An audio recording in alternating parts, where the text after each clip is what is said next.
All right, come on in, everybody. Welcome back to the Holler. I'm Justin. TNHoller.com is where you can find us at the TN Holler on Twitter and Facebook.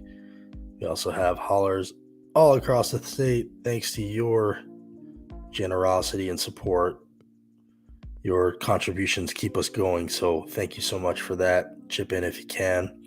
And we also want to thank Elisa Parker for supporting us. If you're buying or selling a home in Middle Tennessee, do it through her. That's a way to support us or spread the word about her. And then also the Rubenfeld Law Firm is a supporter of ours now too. We appreciate Abby. If you're looking for a lawyer for any number of reasons, check her out. She's a rock star. Jumping on here to talk about a couple of things. Also to try something new. Yes, chip in and get an awesome hat if that still happens. That absolutely happens, Meryl. $10 a month or more, you'll get a hat. Do that on our website. Those have been going like hotcakes, and we have them right now. So please do that. I'm wearing a white one. We don't have those. We have blue, navy blue, all that stuff. Kim Walker tuning in from Fairview. Good to see you. And my buddy Gapper's here. I'm glad you're here, Gapper, because I'm doing something right now because of you. And it's mainly the reason that I'm jumping on right now at kind of a weird time, 8:30. Thanks for joining. And the reason is we have a call-in number, and I think I may have just figured out how to actually use it. So I wanted to see if maybe one of you would give it a test. That's the number at the bottom of your screen. If you call it, I might be able to patch you in here and talk to you. So figure I'll give it a shot if one of you want to try it. I'm going to try to keep an eye on the call-in number, and if you can do that, I will talk to you. Also, let me know if you can hear me okay right now, because I'm running the audio through a new thing for that reason. What I do want to talk about today, though, is some of the stuff that's in our email that you can get if you subscribe at tnholler.com. We send it out twice a week. Just kind of want to run through it and also talk about what happened last night in Kansas, which, aside from some of the elections, the primary elections that were happening throughout the country, Kansas saw a big abortion win that people are rightly pointing to as something to be aware of, potentially as a canary in the coal mine for other things that are coming. Big abortion win. There was a constitutional amendment on the ballot basically asking if Kansans wanted to ban abortion, and they overwhelmingly came out and said no. As President Biden put it, tonight Kansans use their voices to protect women's right to choose and access reproductive health care, an important victory. This was showing that no on abortion well outpaced Biden. So, it did better than he did there, which is pretty incredible and something that a lot of people are taking note of. And as Josh Marshall put it, it explains why so many Republicans have spent the last 8 weeks saying that Dobbs is a huge nothing burger that barely changes anything. He's saying because it changes a lot and they don't want you to know that, basically. Okay, Gapper says he's going to test call as soon as he's back. All right, walk the dog. Give me a call when you can. Love to hear from you. 615-395-2016. It's our very first try with the call-in number, and I'm keeping an eye on the Google Voice number in case one of you tries to ring in. So one thing I do want to point out, though, because I'm already being asked by people, can this happen in Tennessee? And the thing about Tennessee that you need to realize is Republicans don't want ballot amendments or ballot initiatives here. They are afraid to let people weigh in on this stuff. We tweeted, reminder, the pro-abortion win is why Republicans are so afraid to let us have ballot initiatives here. They even blocked Republican Rep. Griffey's push to ask Tennessee if it wants medical marijuana. They don't like democracy. So this happened this session. Rep. Griffey, a right-wing judge, wanted to put on the ballot an initiative basically asking Tennessee if they want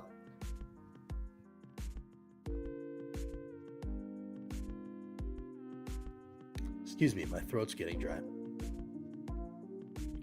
Asking Tennessee if they want medical marijuana, which we all know they do. His own party blocked it. So, do you need to shut down the show before calling reverb? Maybe. I'm not sure exactly. We've never done it before, so we're about to find out, Gapper. Again, Republicans blocked Rep. Griffey's effort to put on the ballot, not even a binding measure, just a question. Do you want medical marijuana? Just to find out from Tennesseans, basically to run a poll. His party blocked it. They didn't want it on there. These ballot measures drive turnout. And we all know how they feel about turnout. So if you're asking me what happened in Kansas, can it happen in Tennessee? The answer is maybe, but the answer is also we may never find out because Republicans don't allow ballot initiatives here. They don't want to find out what the people really think. They're afraid of democracy. Now, contrast that with what they do in Nashville, where they're not in control, which is a Democratic stronghold. They're constantly trying to put ballot measures on the ballot there. So, there's a hypocrisy to that, where they like ballot measures where they're not in control, but don't like them where they are in control. And I can't help but Justin, get some water. Let's watch him pull a Marco Rubio. Yeah, I do need water right now. Again, call in if you want. 615-395-2016. Never done this before. Hoping it works. Would love to hear from you about some of this stuff. Have some videos to play for you too. But the Kansas result is potentially a pretty interesting result for the future, for turnout, and potentially for have they gone too far with Roe being overturned and all these trigger bans and abortion bans we're seeing. Tennessee Advocates Planned Parenthood responded to the Kansas result by saying, guess folks don't like being forced by the government to give birth, which Tennessee will become a forced birth state on August 25th. That's the day now where the ban goes into effect. We just saw a Chattanooga story in the New York Times. This was about a woman who her family's against abortion, but she found out her baby was being born without a skull. She wanted the baby born without a skull. I mean, the horror. And she was going to get an abortion. And then after Roe was overturned, they said, we can't do it. And she thought, oh my God, they're just going to let me die. It was putting her life at risk. She ended up leaving Tennessee. So this is where we are. It's already happening. We're already seeing the stories, even here in Tennessee. And it's really horrific. And we're going to see more of these. You can bet on it. So we have to get out and vote like Kansas did. We have to push back against these draconian laws. We have to make our voices heard. The abortion law is one thing. Another way that we're seeing the people's will tossed out is with these charter schools and the attack on public education. And that has shown up in a number of ways, especially with Hillsdale and their war on public schools. And now we're seeing Hillsdale appeal the local decisions not to approve the charter schools. So they apply to the local school boards. The school boards resoundingly say no throughout the state, in Rutherford County and Clarksville and Madison, and then Williamson County, although that one says it's not affiliated with them anymore. But now they're appealing to Governor Lee's rigged charter school board. Oh, wait, hang on. I see it. Wait a minute. Hang on. We have a call coming in. I've never done this before, so bear with me. Are you there? I am here. This is Gapper. Good morning. Gapper, my friend, what's going on? How are you? And then while I'm talking to Gapper, I just want people to comment, can you hear Gapper? Because that's what I'm trying to get to the bottom of here. if you can hear us I will, both at the same time. I will make my first test call into the show giving Biden credit this week Okay. for the Zohari drone strike. Okay, so you're giving Biden credit for killing an Al-Qaeda leader, Yes, because of what that guy has done to Americans and the danger he represents to Americans in the future. Okay, I don't necessarily celebrate someone getting killed. I hate to do that, but at the same time, I choose Americans over anyone of that caliber. Well, I appreciate that you're willing to do that. We've seen a number of people who, we know would have given Trump credit for doing the same thing, downplaying it. So I appreciate when you're willing to do that. We should be willing to extend that no matter the president when, one of America's enemies gets killed. But while I have you here, I do want to ask you, because you often come on here, and so people who are watching know Gapper is somebody that generally he watches a lot, but he doesn't always agree with everything I say, which is fine, and we welcome that. And one of the things that you tend to push back on is when people come on here and call out racism. So I want to ask you, what is your general thesis when it comes to racism in Tennessee? Because sometimes it feels like you don't think it exists. But see, that's where our disagreement really lies. Okay. Racism, absolutely. And like I said before, humans, no matter the color, creed, religion, whatever, can just be, and excuse my language, but assholes, period. Okay. But I need to see that before I condemn and lay guilt onto anyone, right? There's plenty of racism in the world, plenty. So I don't deny it exists at all. I mean, it does exist, but I think it's such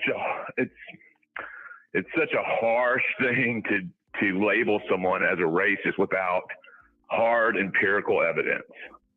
Okay, but I can think you're racist all day. I can assume you are, but I mean, that's not very fair to someone. Sure. Can I ask you a question? Are you white? Sure. Yes, I am.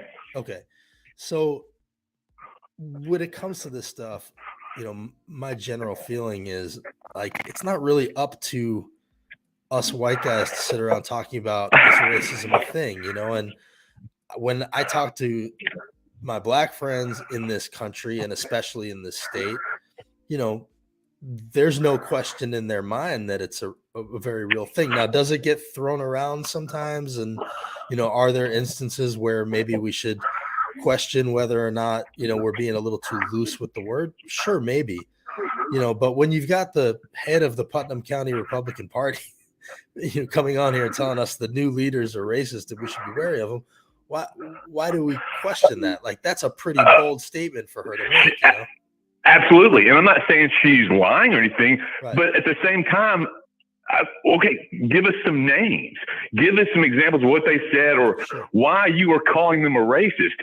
Just saying, hey, these people are racist, man, that's BS.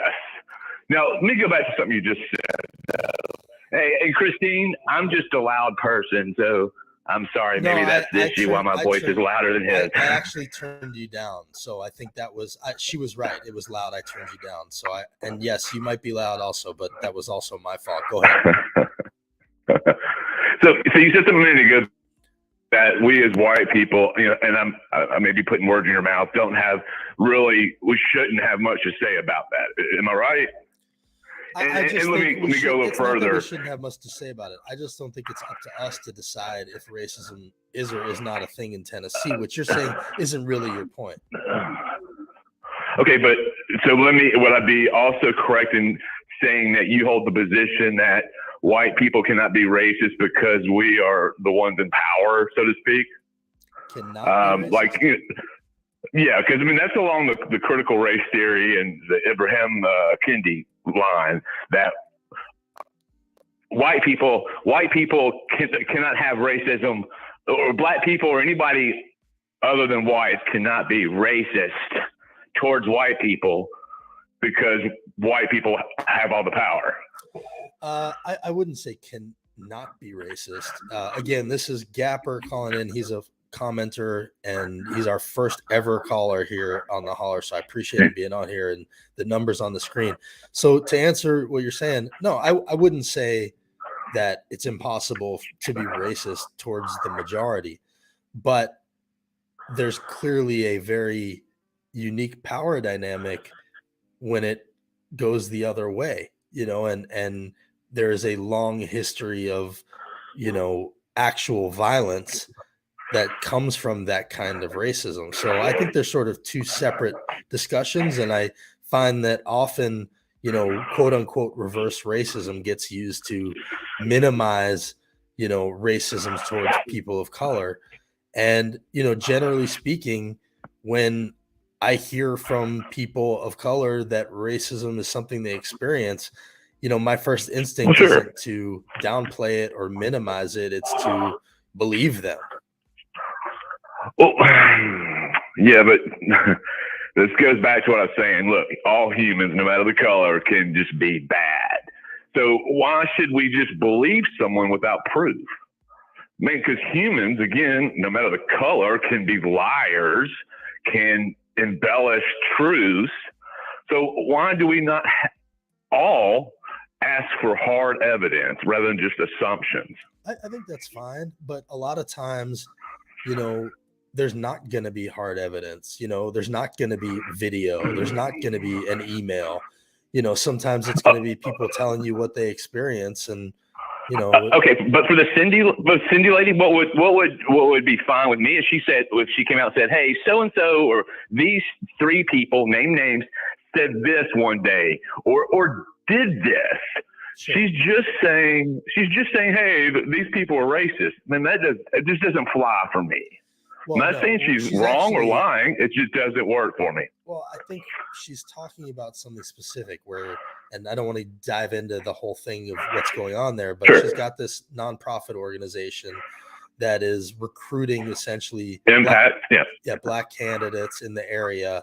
And the Republican Party is attacking that organization. And she's saying it's doing that because of the nature of what they're doing. So to her, that is the concrete proof.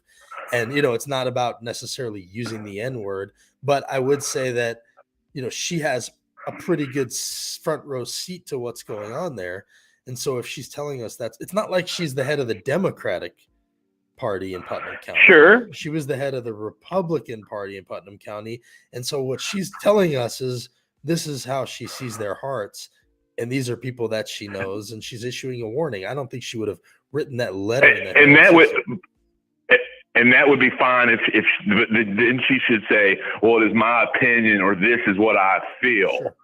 Well, from what I saw, she blatantly said these people are racist. Well, I think anybody who says that is saying that's their opinion. But I hear what you're saying.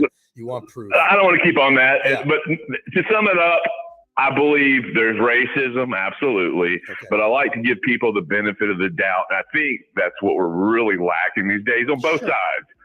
And like I said, I'm a man of the middle. I think both parties suck. Do I align with the right more? Yeah, because I'm more physically conservative, but socially I'm more liberal.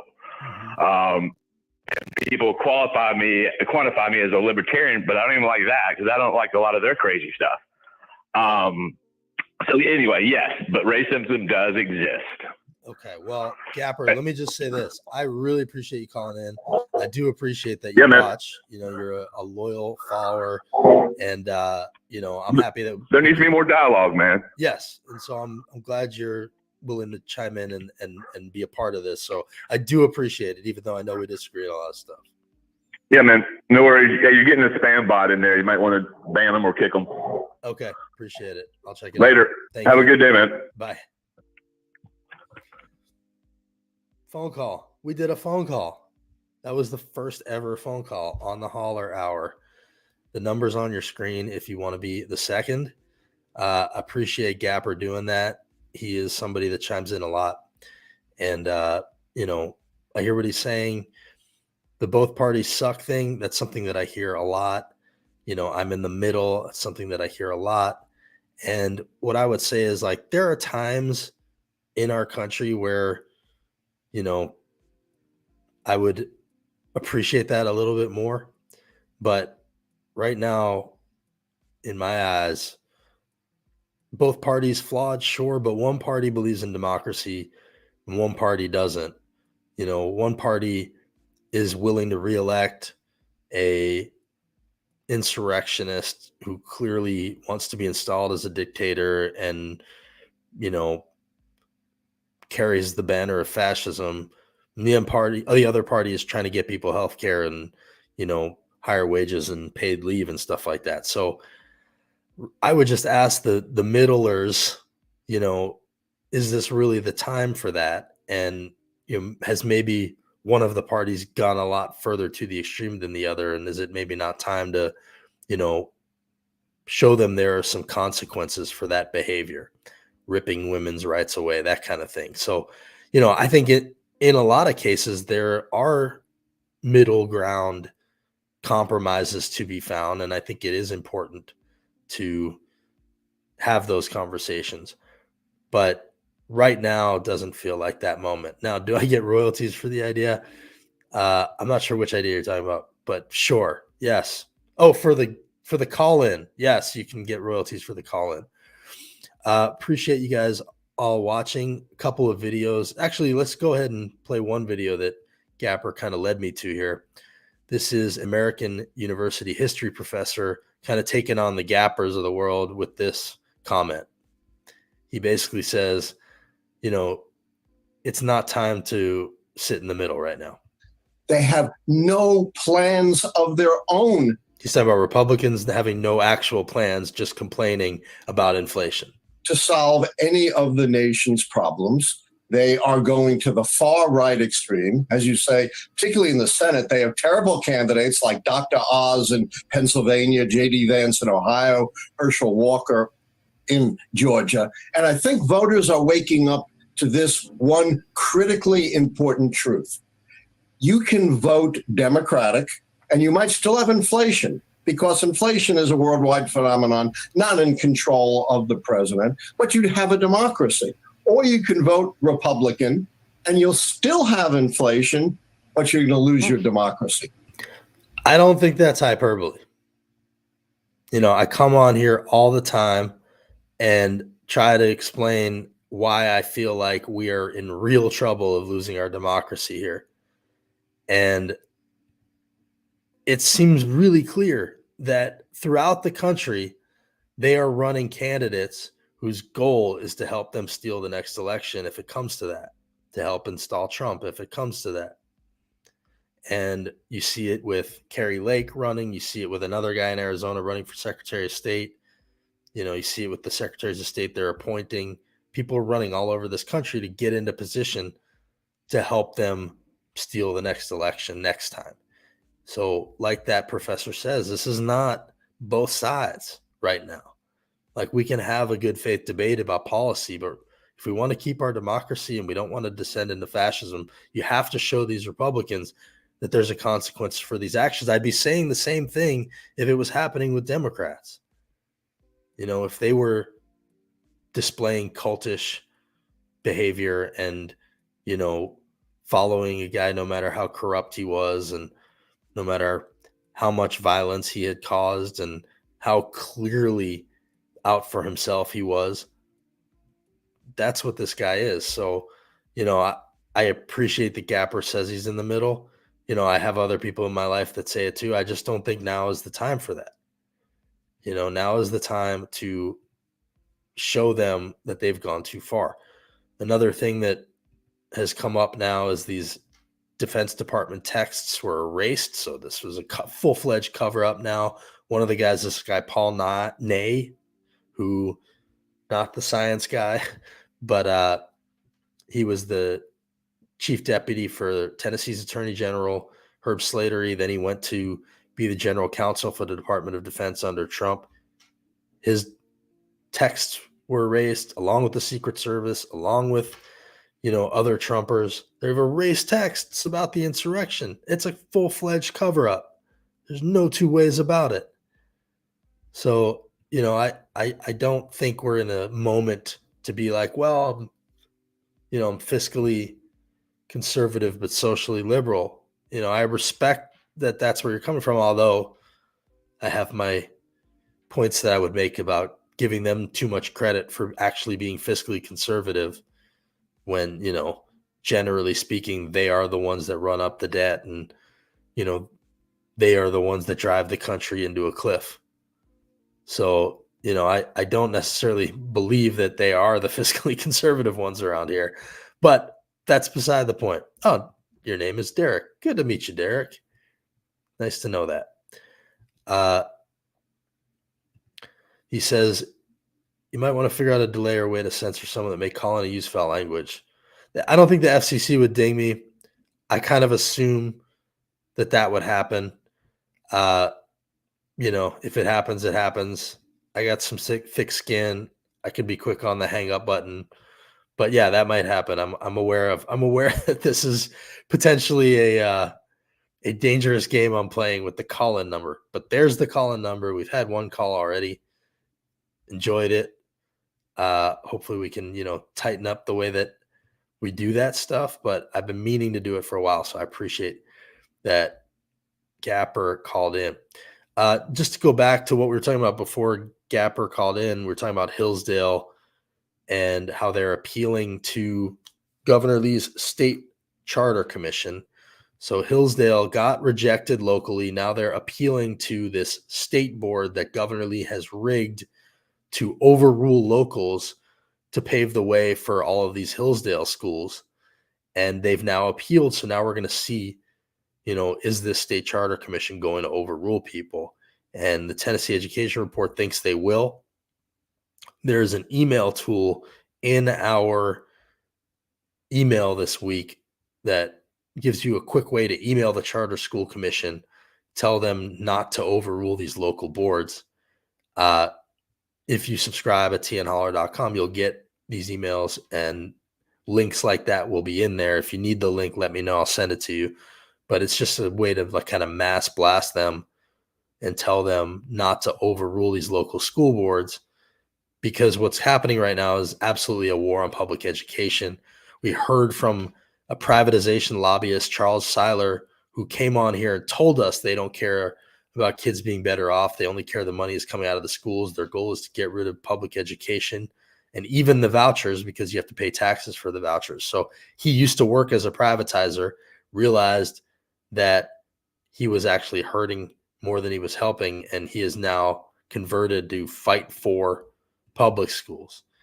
And, it's really important to hear from voices like that. I know some people were annoyed that we were turning to him for his opinion, but conversion stories are important. And so I think it is important to hear from them.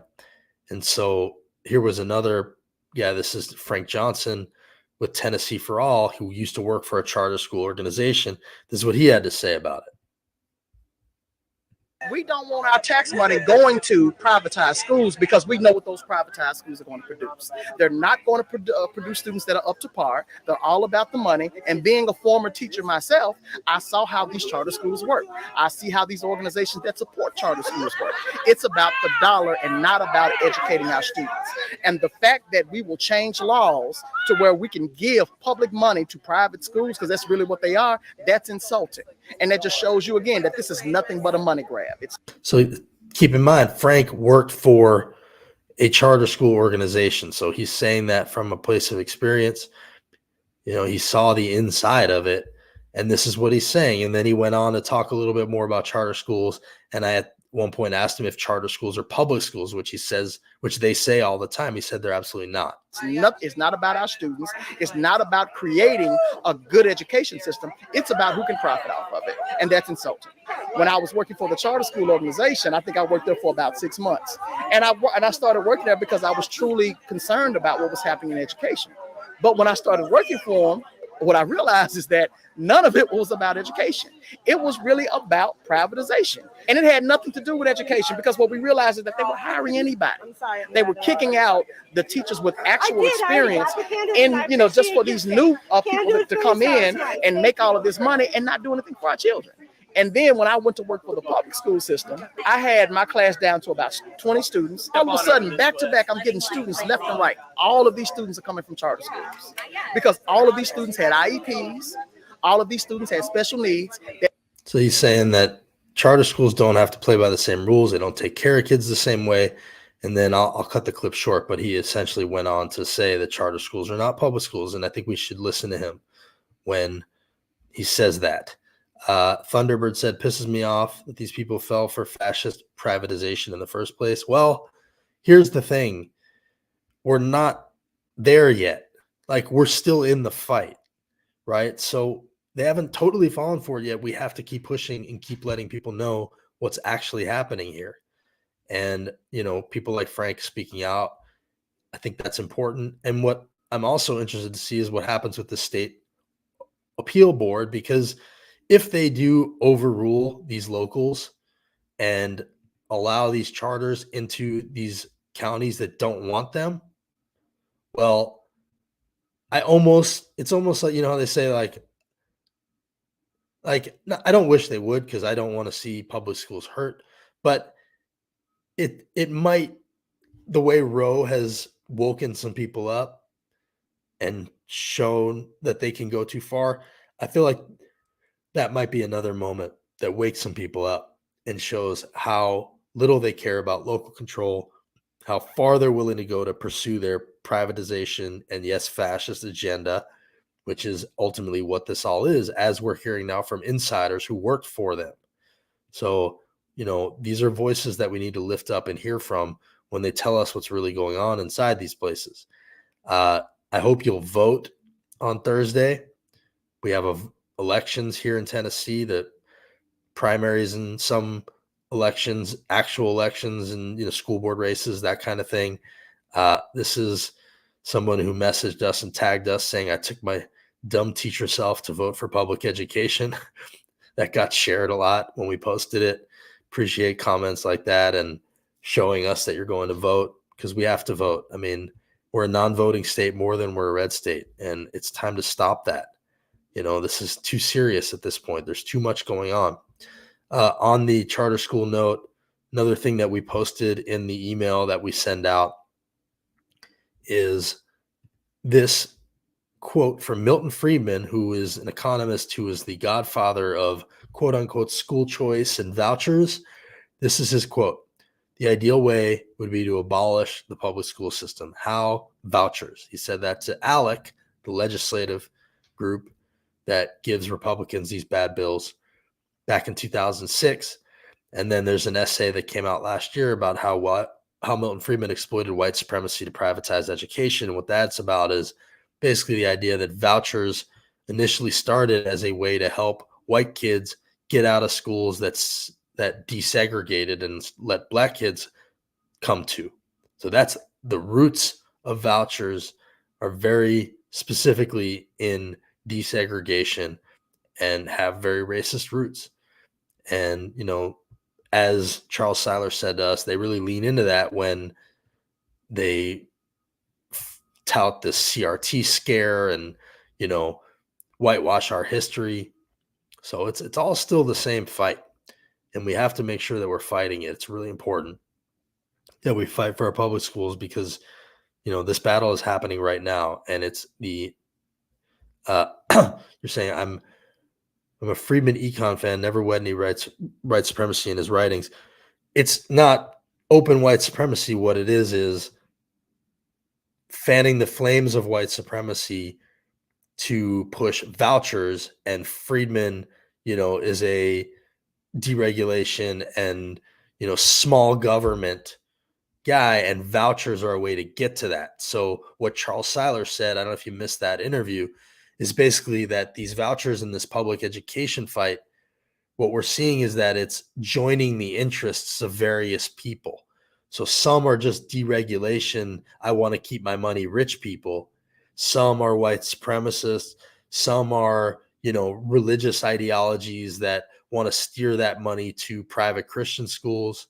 So, and they all have joined forces and turned our schools into the front lines for their agenda. And that's the nature of what Charles Seiler was telling us. He was a privatization lobbyist who worked for these people that I'm talking about. He was raised evangelical, that kind of thing. And when I asked him what role does race play in this, he said a big one. And we posted that clip. Happy to send it to you. It's up. So That's the basic gist. And this stuff is not simple. It's complicated, but it's hurting our kids. And that's the simple part, and that's why it's important to stand up against this stuff. So again, the call-in number is 615-395-2016. I'm going to sign off here in a second. Just wanted to let people know that we have a call number now that we're going to try to use when we can, if people want. Harriet says, we need another term to replace awaken because being woke is not considered desirable. Yeah, they've really dirtied that word woke. I mean, I still don't think it's a bad word, but the important thing to remember is that the word woke gets used by people who don't want us openly fighting racism. I'm not going to say they're racist, but it's not like the liberals are running around going, I'm woke. It's the derogatory term being thrown at people who are trying to fight racism and systemic racism, which is very real. So, it has been co-opted by the enemies of that way of thinking. Who is Gapper X? I don't trust an anonymous person. I mean, there's a lot of anonymous people on the internet. Gapper's here a lot. I don't know who he is, but I do appreciate that people come on here. He's obviously a human being. So, we shouldn't be afraid to have these conversations. I don't know what his motivations are. I don't know what a lot of people's motivations are, but at the end of the day, we should be able to stand here and have a debate and a discussion about these things. At the end of the day, I keep saying at the end of the day, I'm going to get rid of that. But we talked about one of the motivations behind these public school attacks being religion. And it's really important to understand, I think, the role religion's playing in a lot of this. I'm not going to say that it's Christianity because I think it's kind of a bastardized version of it. It's, what they're calling Christianity, but it's, it's not, I think, what a lot of people feel is actual Christianity. This was in a Baptist publication. They said when Christianity becomes toxic Christianism, and tried to draw a very clear distinction between Christianity and Christianism in much the same way that Islamism and Islam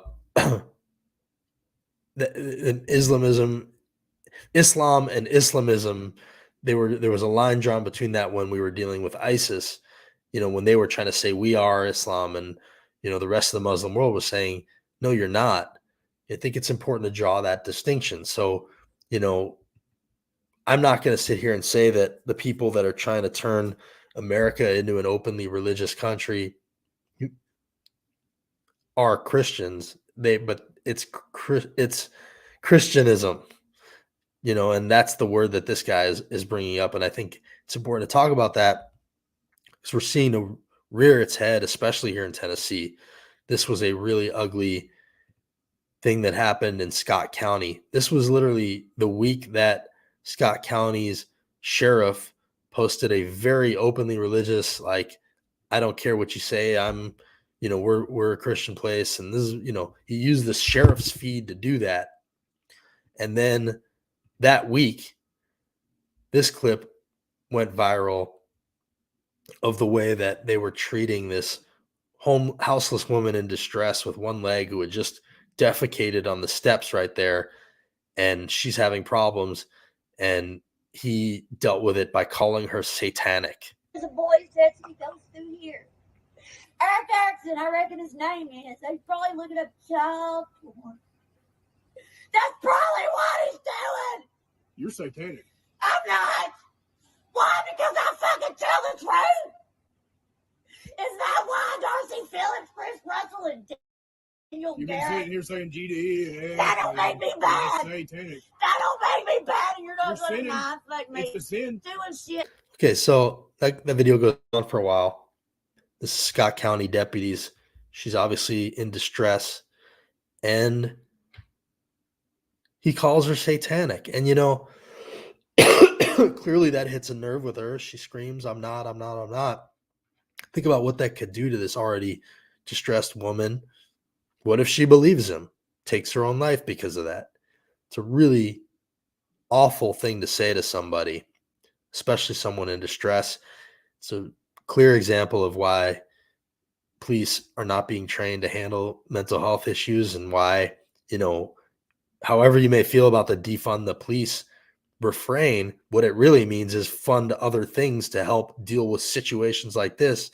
So you're not sending police who are incapable of dealing with it, who end up calling a woman satanic, potentially causing even more problems. Now, the thing to remember about this was the very same week Sheriff Ronnie Phillips posted a elaborate religious screed on his Facebook page. So clearly it's systemic. He suspended these deputies because it went viral, but he clearly played a part in creating a culture that led to that deputy saying that. So he says it's unacceptable, but he wrote a very religious screed on Facebook. Now, here's a funny part of this story. It was plagiarized. You see his post on the bottom right here, and on the bottom left, a Texas sheriff wrote the same thing. It's a little longer because it had a little thing before it, but the same thing in May. So he wrote this "in my own view" thing on his Facebook page about being religious and I don't care and damn the haters and all blah, blah, blah. It was plagiarized. And actually, since then, we've been told that he has copied and pasted other things and presented them as his own words. So I don't know what's going on in Scott County, but nothing good. And the way he treated this woman was completely unacceptable, but it's representative, I think, of the open religious ideology that we're seeing in so much of our state right now. And I keep saying Tennessee is a theocracy, and I really believe it. And you know what? I think if you ask our leaders, they will tell you openly. They'll tell you that, they think they're there to, serve the Lord and, openly govern in a way that they see as Christian, which, I think a lot of people, a lot of pastors I know would argue with. So that permeates so much of what we see, not just at the state level, at the national level also.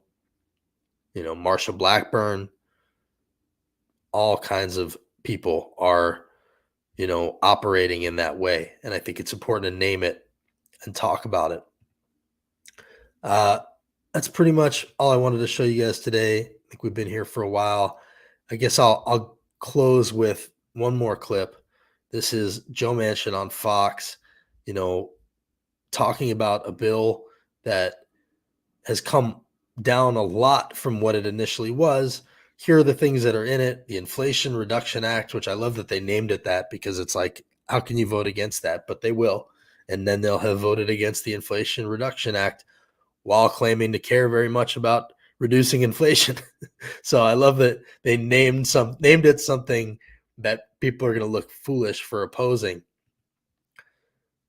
Hundreds of billions of dollars to deal with climate and incentivize companies to move us towards climate solutions, letting Medicare negotiate prescription drug prices, which is saying that it never could because it's the biggest purchaser of those drugs. So not being able to negotiate, I mean, talk about obviously being in the pocket of big pharma. Anybody who voted to keep Medicare from negotiating needs to take a long, hard look at themselves.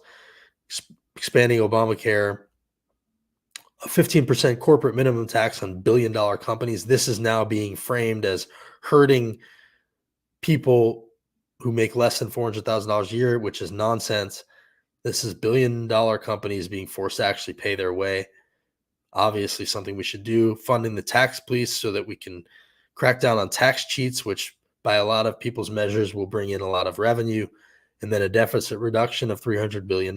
So, when Marsha and Haggerty say they're against this stuff, I think it's important to ask them specifically, what are you against? Which part of this bill are you against? Get specific.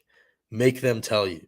And then also, my understanding is that some of this deal is also expanding where drilling can happen and, pipelines. So there is like a pro, big oil and gas aspect to this, which is probably why Manchin's on board. Now, even Biden and some Dems will say that, some of that is necessary because we're not going to be all clean energy today. So we have to accept that, there's going to be a transition. And in the meantime, we do want to be getting it from ourselves rather than fist bumping tyrants in other countries. I think we can have a good faith conversation about that. But I do know that that's a big part of why Manchin supports this.